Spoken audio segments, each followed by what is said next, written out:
আসসালামু আলাইকুম এভরিওয়ান, আশা করি সবাই অনেক বেশি ভালো আছেন। তৈরি করে দেখাবো ঘরে থাকা সামান্য কিছু উপকরণ দিয়ে একটা মজার বিস্কিটের রেসিপি। আপনারা চাইলে এই বিস্কিটটা বানিয়ে মাস জুড়ে সংরক্ষণ করে রাখতে পারেন।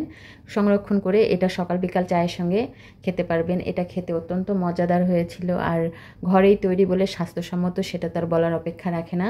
তো বিস্কুটটি তৈরির জন্য এখানে আমি 1 কাপ ময়দা নিয়েছি, দিয়ে দিচ্ছি হাফ চামচ লবণ, আর দিয়ে দিচ্ছি 2 চা চামচ সয়াবিন তেল। এরপর লবণ আর সয়াবিন তেলটা ময়দার সাথে খুব ভালোভাবে আমাদের ময়ান দিয়ে নিতে হবে। আপনারা চাইলে এই বিস্কিটটা আটা দিয়েও তৈরি করে নিতে পারেন। ময়ান দেওয়া হয়ে গেলে এখানে আমি হাফ কাপ সুজি দিয়ে দিচ্ছি, আর দিয়ে দিচ্ছি 2 চা চামচ সাদা তিল, আর ফ্লেভারের জন্য দিয়ে দিচ্ছি হাফ চামচ মৌরিটা আমি একটু আধা ভাঙা করে নিয়েছি। আপনারা চাইলে এখানে এলাচের গুঁড়াও দিতে পারেন। মিষ্টির জন্য দিয়েছি 1/3 কাপ চিনি। চিনিটা অবশ্যই গুঁড়া করে দিতে হবে। মিষ্টিটা আপনারা চাইলে বাড়িয়ে কমিয়ে নিতে পারেন। এরপর এখানে দিয়ে দিচ্ছি আমি 1 চিমটি সোডা, এটা বেকিং সোডা। এরপর সমস্ত উপকরণ হাত দিয়ে খুব ভালোভাবে আমাদের মিশিয়ে নিতে হবে। হাত দিয়ে মেশানো হয়ে গেলে এখানে ঠান্ডা পানি দিয়ে একটা শক্ত ডো আমরা তৈরি করে নিব। ডোটা কিন্তু খুব বেশি নরম করা যাবে না, অল্প অল্প পানি মিশিয়ে আমাদের একটা টাইট ডো তৈরি করে নিতে হবে।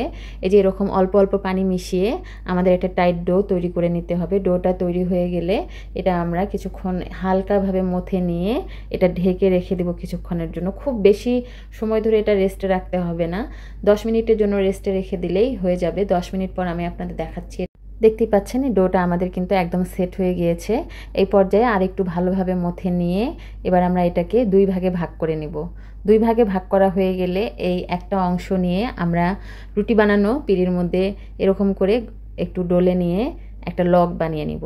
এবার একটা ধারালো ছুরির সাহায্যে আমরা বিস্কুটগুলো কেটে নিব। এভাবে ডাবিয়ে কিন্তু কাটা যাবে না, সেক্ষেত্রে বিস্কুটের শেপটা আসবে না।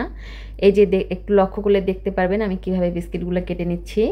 তাহলে এই যে এরকম করে কিন্তু আস্তে আস্তে আমাদের বিস্কুটগুলো কেটে নিতে হবে। সেক্ষেত্রে আমরা যেরকম শেপের বিস্কিট চাচ্ছি সেরকম শেপের বিস্কুটটা তৈরি হবে।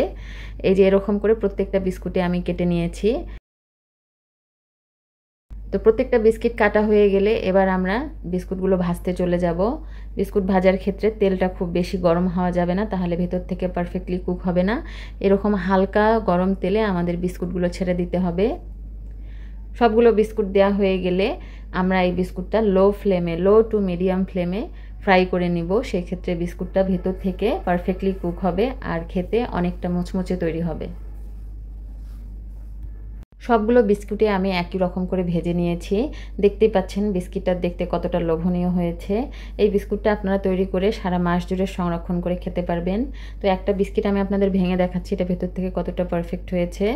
তো ধন্যবাদ সবাইকে পুরো ভিডিওটি দেখার জন্য। সবাই অনেক বেশি ভালো থাকবেন, সুস্থ থাকবেন, সাবধানে থাকবেন, আমার পরিবারের জন্য দোয়া করবেন। আল্লাহ হাফেজ।